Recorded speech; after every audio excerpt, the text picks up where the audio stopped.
Welcome students, one more video for education expel. आज हम देखने वाले हैं मास्टर बोर्ड एफएचजीसी के फिजिक्स का first chapter measurement in one shot lecture. यानी कि वन शॉट लेक्चर में पूरा एक लेसन आज कंप्लीट हो जाएगा और बिना किसी डाउट के।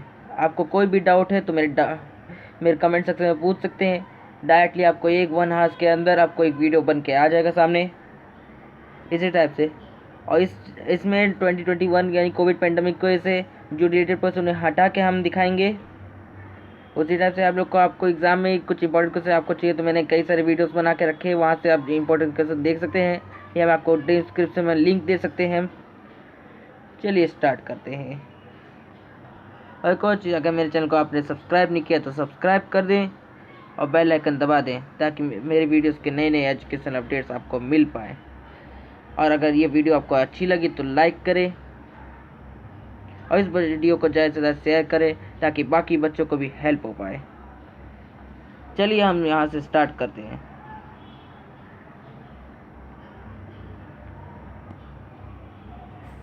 तो आप यहाँ पे देख सकते हैं फिजिक्स क्या है, क्वांटिटेटिव साइंस है। Physics is a quantitative science where we measure various physical quantity. यानी कि हम वेरियस फिजिकल क्वांटिटी कैसे देते हैं। जैसे कि हम गए यहाँ पे मार्केट में, बोले 1 kg ओनियन चाहिए हमें शॉपकीपर से। 1 kg ओनियन शॉपकीपर से लिए।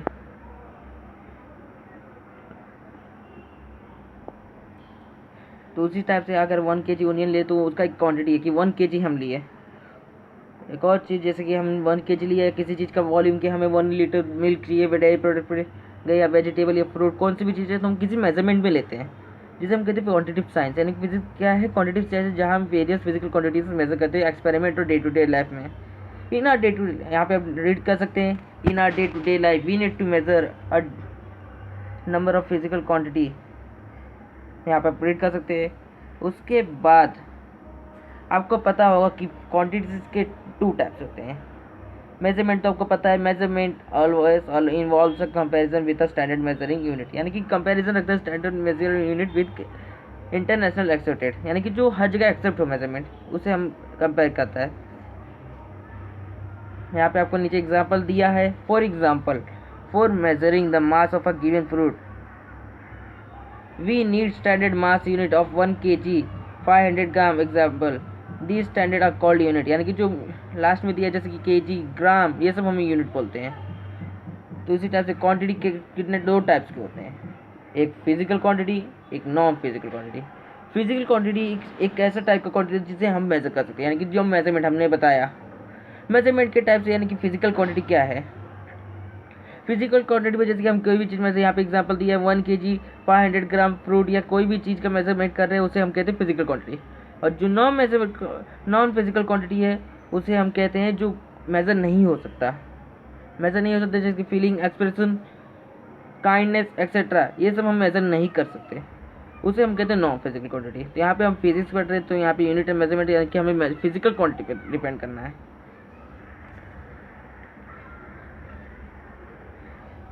चलिए system of units. System of units में आपको 3 टाइप्स के पहले से दिए हुए हैं जो हर जगह इस्तेमाल होते हैं। जैसे कि पहले सीजे, एक कंट्री में जैसे सीजीएस यूज़ हो रहा है तो दूसरी कंट्री में एमकेएस यूज़ हो रहा है, जिसे हम कहते हैं सेंट। तो हमें हर जगह पे अगर अलग अलग टाइप होगा तो वहाँ पे, क्योंकि जब वो आंसर दे ही नहीं पाएगा रिजल्ट, कि अभी जैसे कि कलकत्ता में जैसे कि सीजीएस चल रहा है, मुंबई में एमकेएस, जो कलकत्ता वाला सीजीएस सिस्टम यूज़ करते हुए मुंबई में आया, तो मुंबई में एमकेएस चल, तो वहाँ पे उसका आंसर रॉन्ग बताएगा, क्योंकि जब वैल्यू सेम नहीं आएगा दोनों का तो गलत बताएगा। इसके लिए वहाँ पे ऐसा यूनिट का यूज़ किया गया, सिस्टम इंटरनेशनल, यानी कि जो हर जगह यूज़ हो पाए। और ये कब हुआ, 1971 में 14th इंटरनेशनल जनरल कॉन्फ्रेंस में weight measure recommended the use of international system of unit. और ये इंटरनेशनल सिस्टम ऑफ यूनिट क्या कहलाता है, एसआई यूनिट। तो चलिए स्टार्ट करते हैं। उसका हमने फिजिकल क्वांटिटी, और फिजिकल क्वांटिटी के 2 टाइप्स होते हैं, एक होता है फंडामेंटल क्वांटिटी, एक होता है डिराइव क्वांटिटी। तो उसके बारे में पढ़ने जा रहे हैं। चलिए स्टार्ट करते हैं।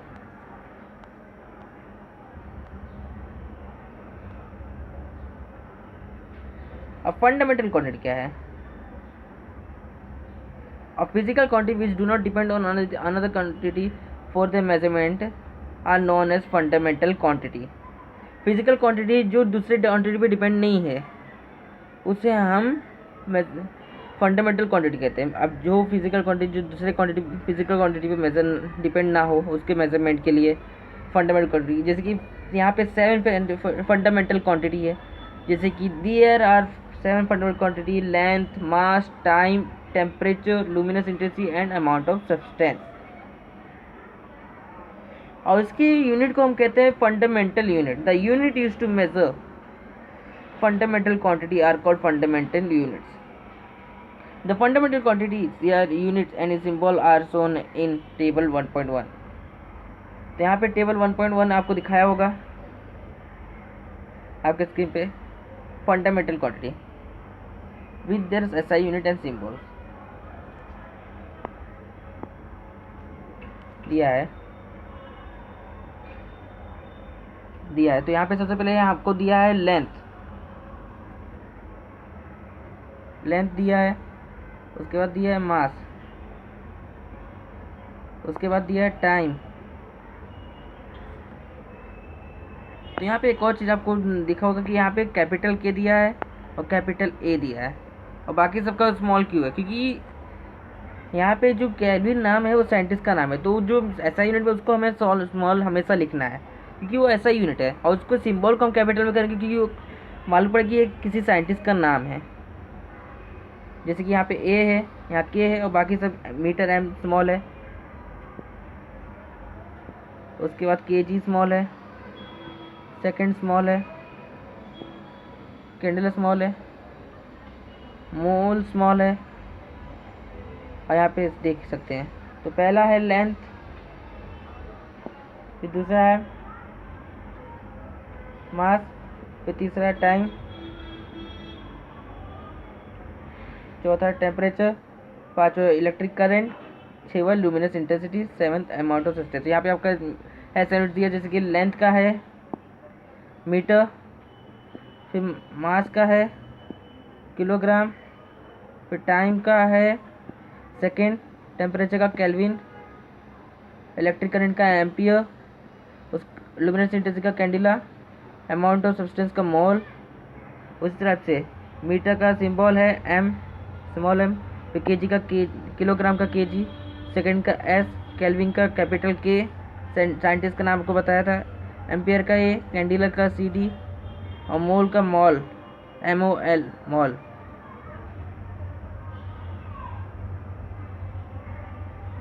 दिया है मॉल दिया है।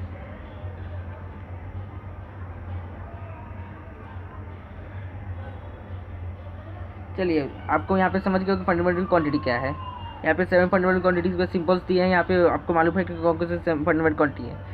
जैसे कि लेंथ है तो हम डायरेक्टली बता सकते हैं 2 मीटर, वो दूसरे क्वांटिटी पे डिपेंड नहीं है कि मीटर इंटू ऐसे फॉर्मूला उसमें यूज़ नहीं करना है। उसके बाद हम फिजिकल क्वांटिटी की दूसरा टाइप देखेंगे जिसे हम कहते हैं डिराइव क्वांटिटी। डिराइव क्वांटिटी क्या है? अब डिराइव क्वांटिटी वो क्वांटिटी जो डिपेंड दूसरे क्वांटिटी पे होता है, जैसे कि वो डिपेंड किस पे है, 7 फंडामेंटल क्वांटिटी पे है। क्योंकि स्पीड का हम फॉर्मूला, जैसे कि यहाँ पे आपको दिया है स्पीड दिया है, यहाँ पे आपको स्पीड दिया है, मोमेंटम दिया है, ये सब का फॉर्मूला पे डिपेंड है ये सब। जैसे स्पीड है तो time upon speed is equal to velocity upon time होता है, velocity upon time, velocity upon time होता है। मोमेंटम का भी इसी टाइप से फॉर्मूला है। और इसके डिराइव क्वांटिटी के जो यूनिट है उसे हम कहते हैं डिराइव यूनिट। यहाँ पे आपको डेफिनेशन हम लास्ट में दे देंगे आपको डिस्क्रिप्शन PDF आपको चाहिए तो आपको PDF भी दे सकते हैं हम। फिर यहाँ पे ऐसा यूनिट देखिए, यहाँ पे देख सकते हैं आप SI unit of velocity, SI unit of velocity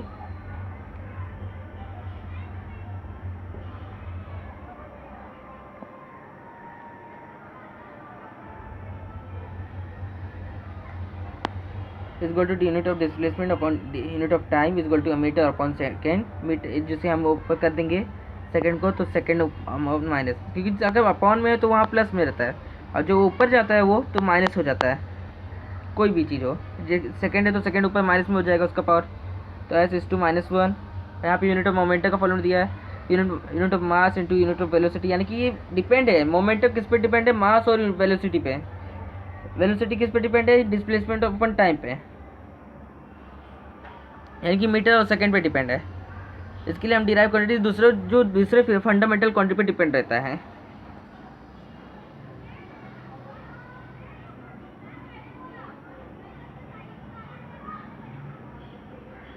चलिए अब नेक्स्ट हमारा पार्ट है सप्लीमेंट्री यूनिट। सप्लीमेंट्री यूनिट हम लोग को ज़्यादा यहाँ पे मार्क्स के लिए ज़्यादा हम लोग को पूछा नहीं जाएगा, ऊपर से हमें पूछा जाएगा कि ये 25% हमारा सिलेबस रिमूव किया गया, तो उसी हिसाब से हमें ज़्यादा ये पूछा नहीं जाएगा। मेनली हमें प्लेन एंगल पूछा जाएगा, प्लेन एंगल। प्लेन एंगल यहाँ पे देख सकते हैं, this is the ratio of the length of an arc circle to the radius of the circle as shown in figure 1.1। Figure 1.1 में दिखाया है यहाँ पे आपको।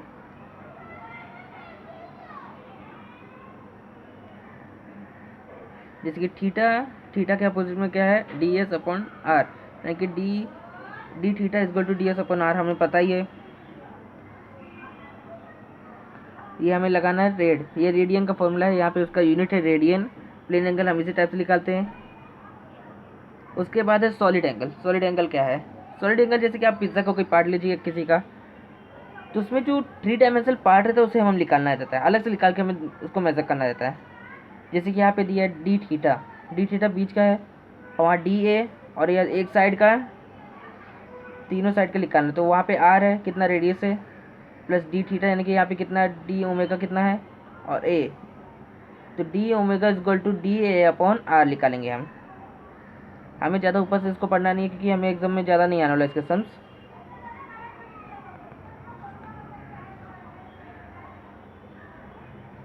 चलिए हम स्टार्टिंग करें next point, convention for the SI unit use of.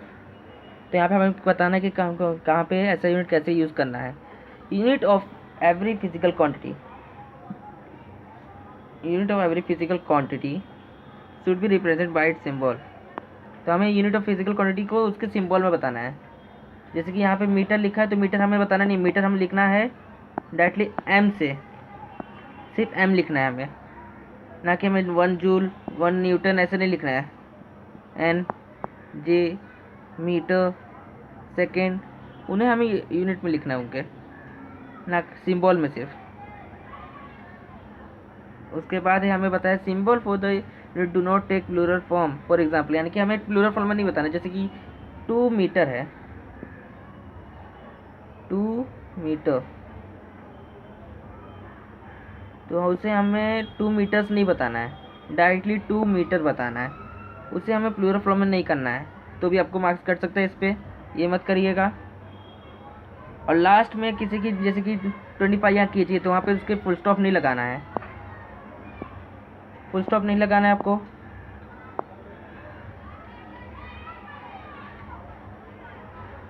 देखिए यहाँ पे फुल स्टॉप लगाया, उस फुल स्टॉप को लगाओगे तो आपका मार्क्स फिर से कट सकता है, वो फुल स्टॉप नहीं लगाना है आपको।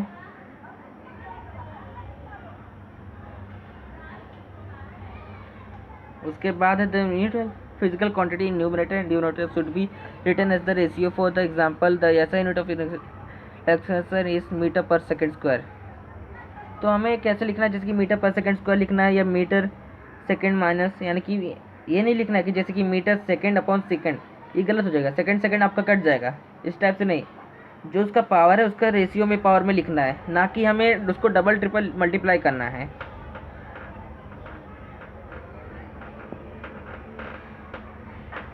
उसके बाद है use of combination of units and symbol for unit is avoided when physical quantity express by combination of 2 the unit joule upon kg के is correct while joule upon kg k is not correct।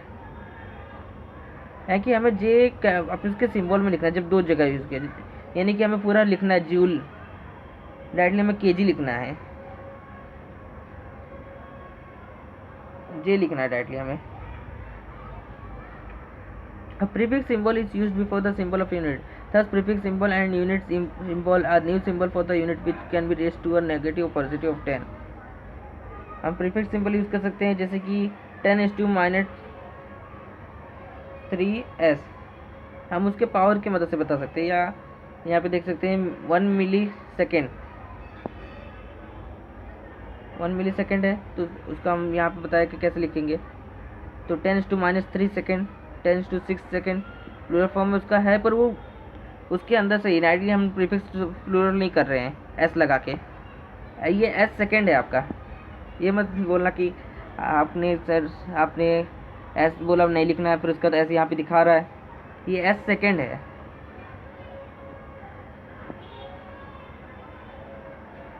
उसके बाद है यहाँ पे आपको use of double prefixes is avoid when single prefix is available.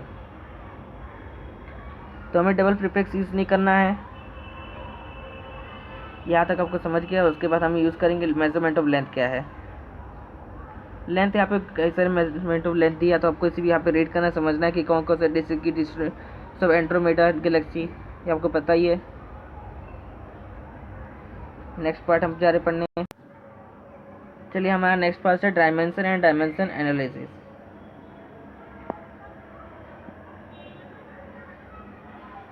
Dimension and dimension analysis हमारा next part है।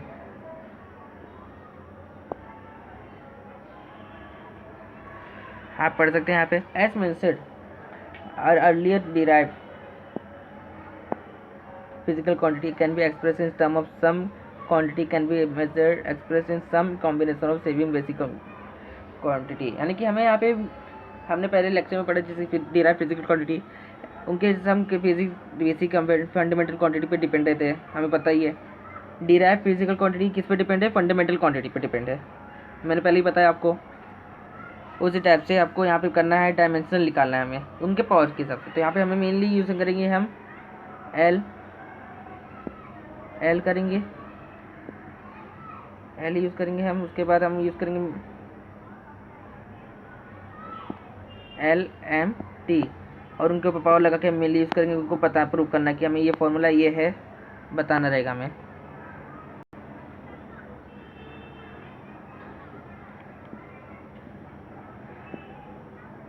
यहाँ पे आपको डेफिनेशन दिया है, dimension of a physical quantity are the power to which the concern fundamental unit must be raised in order to obtain the unit of the given physical quantity. यानी कि dimension of physical quantity क्या है? उसके power of concept पे है, जो fundamental quantity को उसके रेस्ट करता है फिजिकल क्वांटिटी की यूनिट का।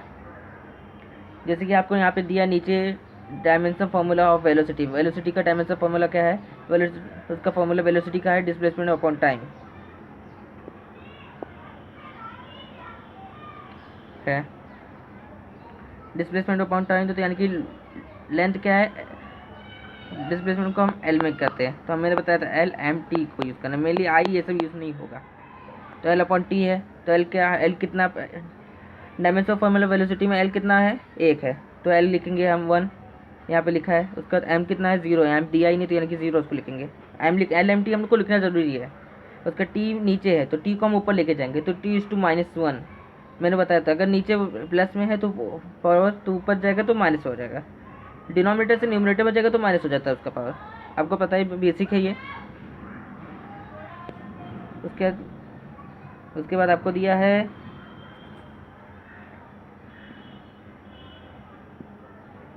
Dimension of velocity. हम निकाले डायमेंशन ऑफ वेलोसिटी ग्रेडियंट।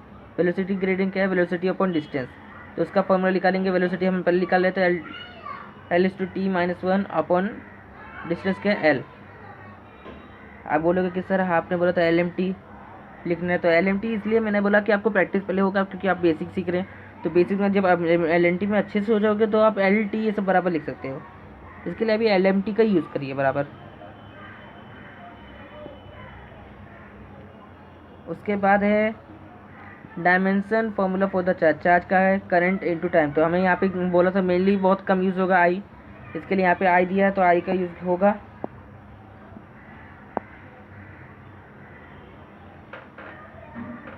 जैसे कि यहाँ पे आई का दिया है आई इंटू टी, यानी कि LMT1I1 हमारा चार्ज का फॉर्मूला निकल गया। उसके बाद यहाँ पे आपको डायमेंशन का टेबल दिया है कि जैसे कि डेंसिटी का है मास अपॉन वेलोसिटी, यहाँ पे पावर उसका लिखा है,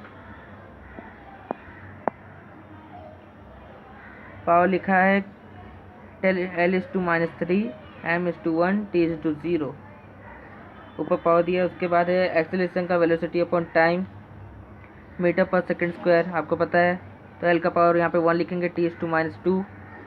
उसी तरह से बाकी फॉर्मूलाज का भी आपको करना है।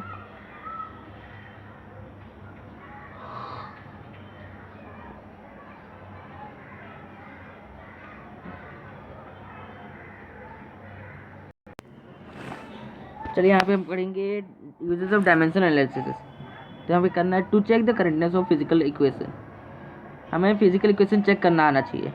तो यही आपका बेसिक है। सबसे पहले हमें करना है यहाँ पे जैसे कि एक फॉर्मूला लिया है Newton first law of motion का, V=U+AT। और ये करेक्टनेस ऑफ फिजिकल क्वांटिटी को हम कहते हैं प्रिंसिपल ऑफ होमोजेनिटी भी कहते हैं। यहाँ आप रीड कर सकते हैं principle of homogeneity of dimension.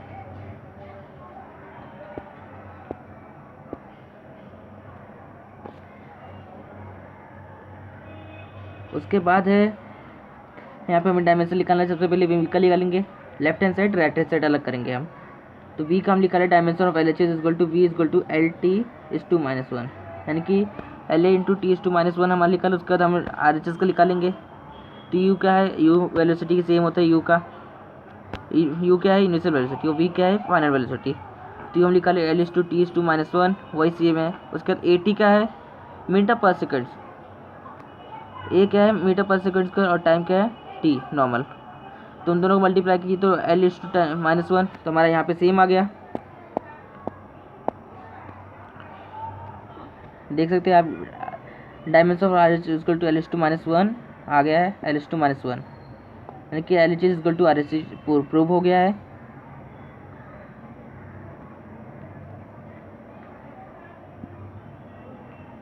उसके बाद हमें दिया to establish relation between related physical quantity, the period of T of oscillation of a similar pendulum depend on L and acceleration due to gravity G। Let us derive the relation between T L G। तो यहाँ पे सबसे पहले हम suppose करेंगे T is proportionally length of A और T is proportionally length of gravity of B करेंगे। तो यानी कि सपोज दोनों का ही हम कर देंगे directly, T is directly proportional to L/A into gravity into gravity power B। तो हम जानते हैं कि प्रोपोर्शनल रहता है T/2, तो directly T is equal to K constant आ जाता है। तो where K is constant of proportionality, it is dimensional less quantity and A and B are rational number equating dimension and both side। K है dimensional less quantity है, आपको पता है। तो हम MLT नहीं लिखेंगे, हम LMT लिखेंगे, यहाँ पे भले MLT दिया है। तो उसके बाद हम क्या करेंगे, सबका डायमेंशन लिखा के हम लिख लेंगे वहाँ पे। तो M क्या है M0 है, L क्या है 0, T 1 है, T यहाँ पे दिया था, K क्या है L क्या है 1 है, और उसको मल्टीप्लाई A ब्रैकेट में करके फिर LT/-2 in bracket B power इसका। तो हम दोनों को मल्टीप्लाई करें तो R का पावर आएगा LA+B और T-2B। तो इन दोनों को हम कंपेयर कर देंगे दोनों तरफ से। तो कंपेयर करने पे हमारा आएगा A+B=0, यानी कि देयरफॉर A=-B। तो हमारा यहाँ पे आएगा -2B=A=-B है। तो हमें राइटली B का A का वैल्यू मिल गया। तो -2B=1, यानी कि देयरफॉर B=-2, वहाँ पे वो 2 उधर के तो माइनस उधर पावर के साथ हो जाएगा, तो -1/2। उसी टाइप से A=-B है, तो यानी कि मल्टीप्लाई कर देंगे हम -B को। -B क्या है -1/2 है, तो माइनस माइनस कट हो गया, तो 1/2 A का वैल्यू आ गया। यहाँ पे मिल गया T=K L power 1/2 G -1/2। K इस कांस्टेंट था K, तो K को हम एक्सपेरिमेंटली फाउंड करते हैं। K के लिए हम लिखेंगे 2π। K क्या है value of K experimentally found होता है, तो हमें करने की जरूरत नहीं है, डायरेक्टली हम लिख देंगे 2π T=K इन ब्रैकेट L/G उस इज इक्वल टू, यानी 2π हमने यहाँ पे लिख दिए। नेक्स्ट है conversion factor between the unit of the same physical quantity different system of unit. Let us use dimensional analysis to determine the conversion factor between joule. हमें एक ही ऐसा यूनिट ऑफ सीजीएस यूनिट को दोनों को हम compare करेंगे, factor between निकालेंगे, conversion करेंगे, तो हमारा कितना होगा. तो ये जैसे कि हमें यहाँ पे एग्जांपल लिए हैं 1 जूल इक्वल टू एक्स, यानी कि 1 जूल कितना अर्ग होगा. तो जैसे कि dimensional formula for work is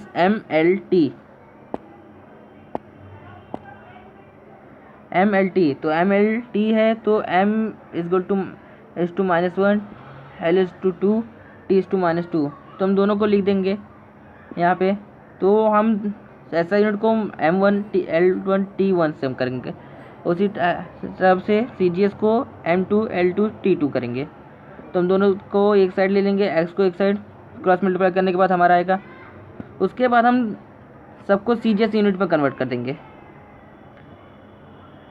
CGS unit में हम कन्वर्ट कर दिए. kg क्या है 1000, यानी कि 10⁻³ ग्राम 1 ग्राम, 100 सेंटीमीटर हम कन्वर्ट किए. तो x equal to 10⁻³ into 10⁻4 equal to 10⁻7. यहाँ पे हमारा वैल्यू निकल के आपको मल्टीप्लाई करना है, मल्टीप्लाई करके निकाल सकते हो. 1 जूल इक्वल टू 10⁻7 होगा. चलो हम नेक्स्ट पॉइंट पे जा रहे हैं हम. तो हम नेक्स्ट पॉइंट हमारे स्टार्ट कर रहे हैं एरर इन मेजरमेंट. तो एरर इन मेजरमेंट दो टाइप्स के होते हैं, एक सिस्टमेटिक एरर होता है और एक होता है रैंडम एरर. तो सिस्टमेटिक एरर में कई टाइप्स हैं. और सिस्टमेटिक एरर कैसे होता है. Systematic error are error that are not determined by chance but are introduced by inaccuracy. Inaccuracy से पता किया जाता है. यहाँ पे उसके कुछ टाइप दिए हैं. पहला है instrumental error. This types of error arise due to effective calibration of an instrument. For example incorrect zeroing of an instrument will lead to such kind of error. जैसे कि थर्मामीटर में 0 आ रहा है और वो बराबर काम नहीं कर रहा, तो हमारा मिस्टेक हो सकता है, यानी कि कैलिब्रेशन उनका बराबर नहीं है. जैसे कि आप पहले वजन करते हो किसी चीज़ का, तो यहाँ पे उसका कोई वजन कैलिब्रेट हम नहीं करते. तो इसके कैलिब्रेट यानी कि जैसे कि यहाँ पे पॉइंट हमें लिखना है कहीं और पॉइंट आ जाता है, उससे हम कैलिब्रेशन को, इससे हमारा कहीं मिस्टेक हो जाता है. कैलिब्रेशन जैसे कि 0.5 है, 0.6 आ गया, तो उस कैलिब्रेशन कोई प्रॉब्लम का, इससे उसे हम कहते हैं इंस्ट्रूमेंट करें, जो जहाँ पे इंस्ट्रूमेंट की मिस्टेक है, यानी कि इंस्ट्रूमेंट बराबर नहीं है. उसके बाद है error due to imperfection in experimental technique. This is an error due to defective setting of an instrument. For example the measured value volume of a liquid in a graduated tube will be inaccurate if the tube is not held vertical. यानी कि जो error due to imperfection बराबर ना रहने को ऐसे error होता है डिफेक्टिव सेटिंग में. यानी कि सेटिंग में बराबर डिफेक्ट, यानी कि आपको पता नहीं कि कैसे सेटिंग करना है, उस डिफेक्ट को ऐसे सेटिंग में प्रॉब्लम होने को ऐसे हमारा एरर निकलता है. और एक है personal error. Such error are introduce due to fault of the observer. यानी कि ऑब्जर्वर है कि जो एक्सपेरिमेंट करता है, जिससे पता ही नहीं है कैसे करना है, तो मिस्टेक आना ही आना है, क्योंकि जब उसे पता ही नहीं कि ऑब्जर्वेशन कैसे करना है, कैसे निकालना है हमें वैल्यू, तो मिस्टेक होना है. जैसे यहाँ पे एग्जांपल दिया, while measuring the length of an object with a ruler it is necessary to look at the ruler from directly above. If the observer looked at it from an angle, अगर वो ऊपर से देखना है तो दूसरी जगह से देख रहा है, तो उसकी वजह से उससे प्रॉब्लम हो जाता है कि यहाँ पे एरर निकल जाता है. और उसके बाद है रैंडम एरर, दूसरा type. These are the errors which are introduced even after following. उसके बाद यहाँ पे रैंडम एरर है. जो रैंडम एरर क्या कहता है, सिस्टमेटिक एरर को मिनिमाइज करता है. ऊपर बढ़ सकते system can be minimise by the using correct instrument. यानी कि करेक्ट इंस्ट्रूमेंट यूज़ करने पे सिस्टम एरर मिनिमाइज हो सकता है. और रैंडम एरर वही काम करता है मिनिमाइज करने के लिए. उसके बाद है एस्टिमेशन ऑफ एरर.